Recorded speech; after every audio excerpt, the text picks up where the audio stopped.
Have you noticed that the basketball that women and girls play with is smaller than the men's basketball? Have you ever wondered why that is? This is the story. The game of basketball was invented in 1891, and the ball remained essentially unchanged until 1934, when it was made smaller in an attempt to improve ball handling and increase scoring. For the next 40 years, the ball remained unchanged and was used by both men and women. Women have always played basketball, and not many people know that because of history, and history gets, especially for women, gets kind of hidden and becomes invisible. But I grew up playing basketball. I played organized basketball from the 6th grade in my middle school all the way up through high school. In 1975, Jerry West, star of the Los Angeles Lakers, faced Karen Logan of the All-American Redheads, a Harlem Globetrotters-like team, in a game of horse during a televised Battle of the Sexes competition. Although the game was close, Logan won.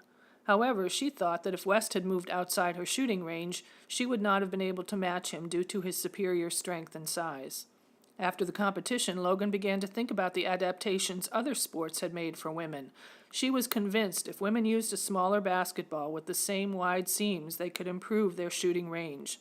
She came up with an idea to change the ball to be 1 inch smaller and proportionately lighter, and presented the idea to the governing body of women's collegiate athletics in 1977. She had no ball to show the committee, but she prepared a written proposal with 9 advantages she believed would come from using a smaller ball, including improved ball handling skills, increased speed of the game, and make basic skills easier to teach. The committee did not accept the proposal as there was no statistical data to support it. Then, about a year later, Logan met up with Bill Byrne, who was about to launch what is recognized as the first professional women's basketball league, the Women's Professional Basketball League, or WBL. Logan talked to Byrne about the smaller ball, and he agreed it would be used in the new league. There was still little data to support using a smaller ball, but Byrne saw it as a marketing opportunity for his new league. He thought that the WBL would get more publicity by using a smaller ball, and he hoped that licensing fees could be generated if he could get a manufacturer to produce the balls. Enter Wilson Sporting Goods. WBL organizers were looking for $50,000 in royalties from the smaller ball. And where was Karen Logan in this deal? Although Logan was given credit for the idea of the smaller ball, when she asked Byrne about whether she should get a lawyer, Byrne assured her that she didn't need one and she'd be taken care of. Logan never did get a dime from the idea, but she did get an endless supply of shoes from Wilson. When Title IX took effect in '74, I was one of the first 5 that actually got a scholarship. Yeah, a real scholarship to play basketball. My senior year, I was getting letters from something called the Women's Professional Basketball League saying that they were really going to start one up, and would I be interested to play? Of course I said yes, because as a kid I always bragged that I would be the first girl to ever play professional basketball, even if I had to play for the Globetrotters. So stayed in touch, and then a year after that they finally got a league started. They recruited me to play in 1978, so I went to play with the first team, the Milwaukee Does, because since there was the Milwaukee Bucks, there had to be the Milwaukee Does. And you don't want to know what the logo looked like. It was a full-time job. My contract was a 6-month contract. I was paid, I think, if I remember right, I still have my contract, but I think I was paid $6,000. We go to training camp the first day, and the GM and the coaches walked in and threw out a bag of basketballs and said, here's your very special WBL basketball that you're going to play with. And we didn't know what was very special about it, so we asked, and they said, well, it's a little bit smaller. It's a ball that's been made especially for the league, and it's a little bit smaller than the regular size basketball, and we thought that was crazy.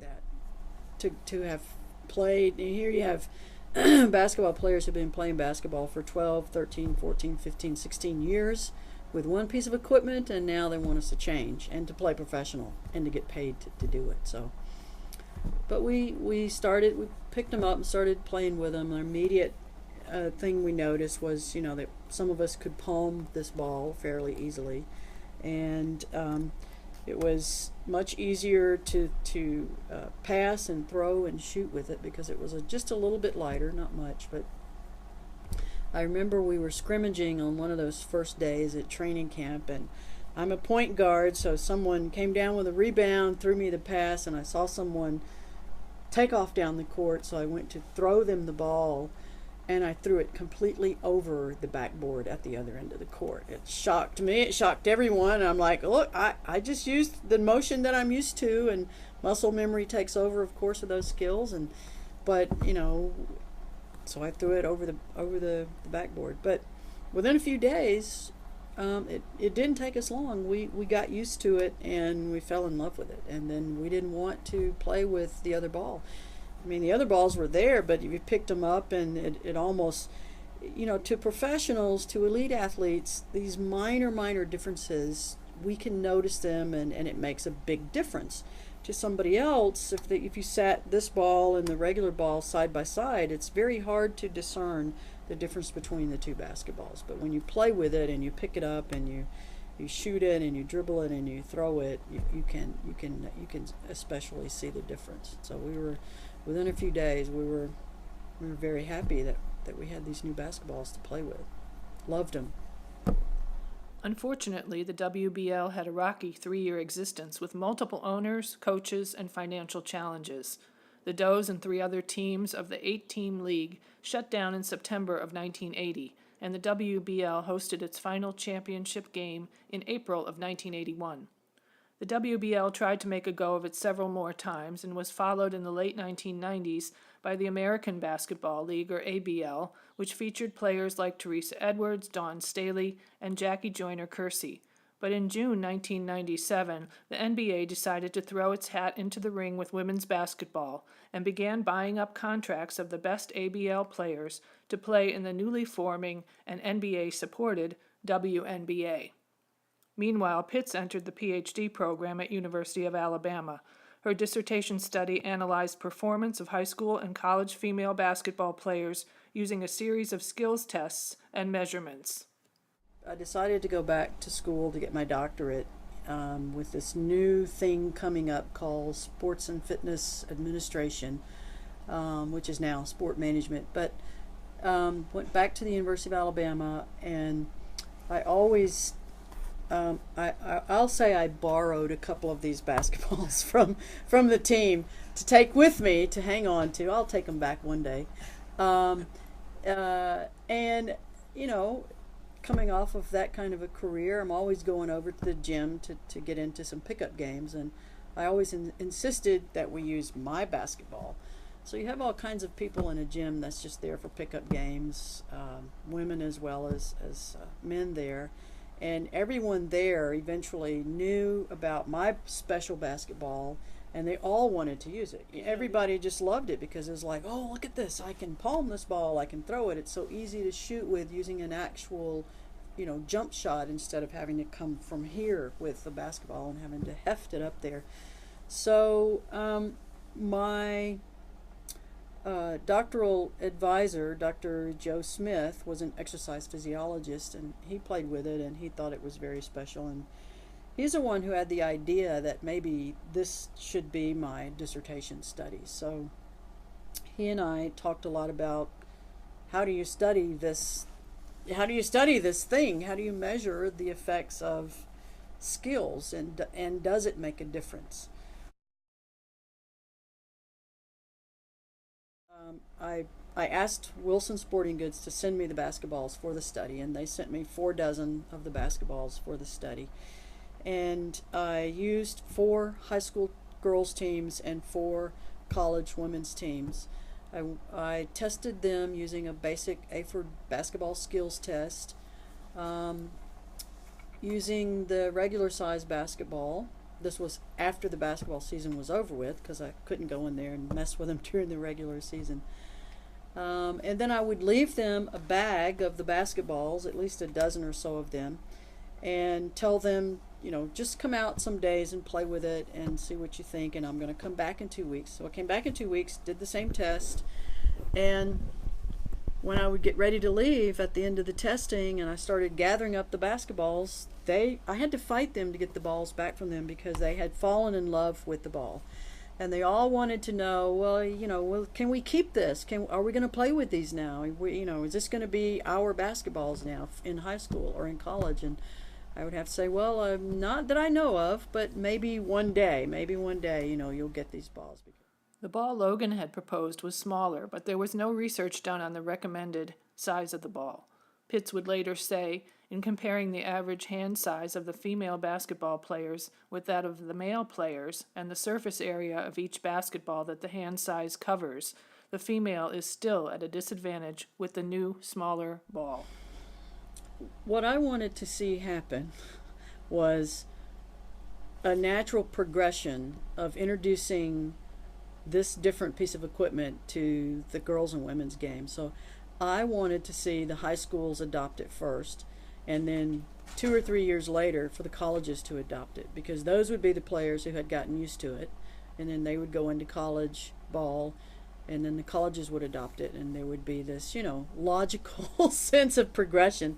That's not at all what happened. I did go to the state of Alabama sports organization, the High School Athletic Association director, and talked to him about it. He says, no, we're not going to do things like that. Maybe one day if Tennessee adopts it, then we'll adopt it. In fact, use of the smaller ball on a broader scale was quite controversial. In 1978, survey results from NAGWS asking about adopting the smaller ball were 630 votes no and 61 votes yes. In the early 1980s, the Women's Basketball Coaches Association, or WBCA, found the subject of the smaller ball to still be a hot topic for its members. When WBCA finally voted for all colleges to adopt the smaller basketball for women's competition in 1984, Frances Garman from Texas Christian University said, "I think basketball has died." For high school competitions, WBCA recommended that each state determine whether they would use the smaller ball or not. In 1985, the National Federation of State High School Associations voted to phase in the smaller ball over the next 4 years. I just remember thinking they did it backwards, but that's okay too. Because colleges had been using the smaller ball for a decade when the WNBA was formed in 1997, the league still uses that ball. In 2004, the special basketball, or smaller basketball, was adopted for use in all international women's competitions, including the Olympics.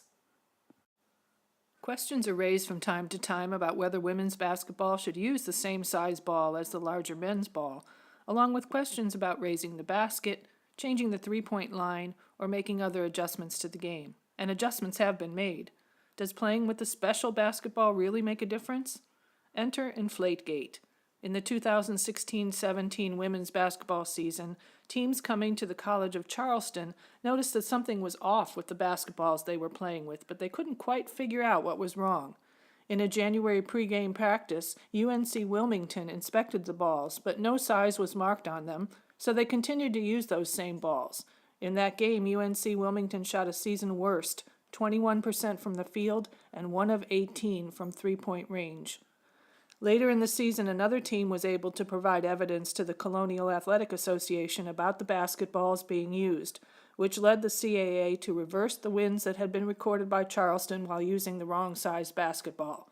Charleston did not intentionally use the larger balls, but visiting teams definitely felt the difference in just that 1 inch. Today, the special basketball still has a home in women's basketball.